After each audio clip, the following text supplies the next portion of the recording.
In reference to the first question for this video discussion, I believe that IKEA was using a global standardization strategy before they entered into China because they were using the same business and marketing strategy no matter what country they went to. It was made very clear that the company made itself stand out in the same exact way to customers, no matter, like, from store to store, it didn't matter. So they had the same broad range of affordable furnishings and household items, household supplies. They were able to make themselves very known as a company with their blue and yellow colors outside of the building. Every store had an in-store warehouse. It was always set up inside like a maze, so customers had to kind of walk through each department in order to find what they were looking for. And it's always easy to transport furniture, and they're always looking to target the same customer base as well. So all these things kind of are also their core competencies is something that I noticed. So their ability to they're like skills that the competitors cannot recreate, and I feel like it's very difficult for many companies to be the same, if this makes sense, be the same company to their customers from country to country. So I think that's actually something really neat that IKEA does. It also helps to prove that they did start off with a global standardization strategy because, again, as I previously stated, they used the same business and marketing strategy from country to country, and that's also what contributed to their success. Because it made them well known. Like, when people said IKEA, everyone had the same brand image in their head. Everyone in their customer base had the same brand image in their head, and everyone had the same cohesive message. Now, when they did enter China in the 2000s, they developed a localization strategy, which is the opposite, actually. They kind of were looking to match the needs and tastes and preferences of the country that they were entering. So they made products adaptable to fulfill the needs of the local market. So that might have been a little different than what the people in the North American market were looking for, but they had to do that in order to appeal to their new customers.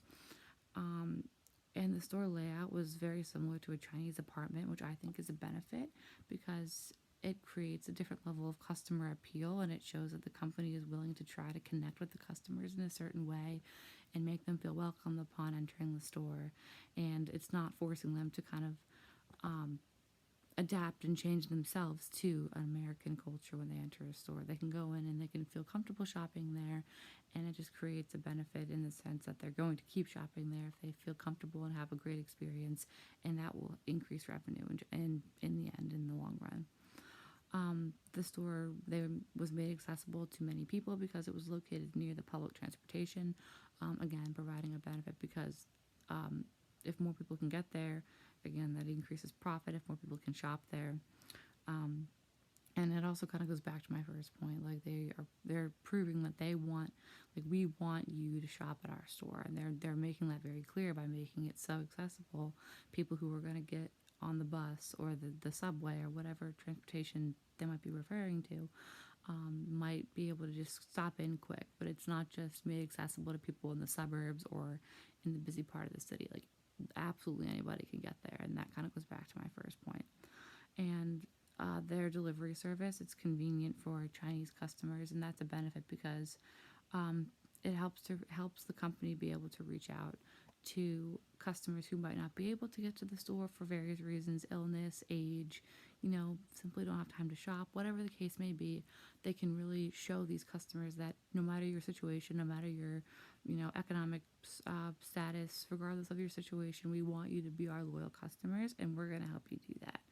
And again, this kind of goes back to the same point of the major benefit, which is like trying to convince these customers and prove to these customers in this new location that yes, we might be from North America and a lot of our stores are here, but we're coming here and we want to be your main location for your home furnishing needs.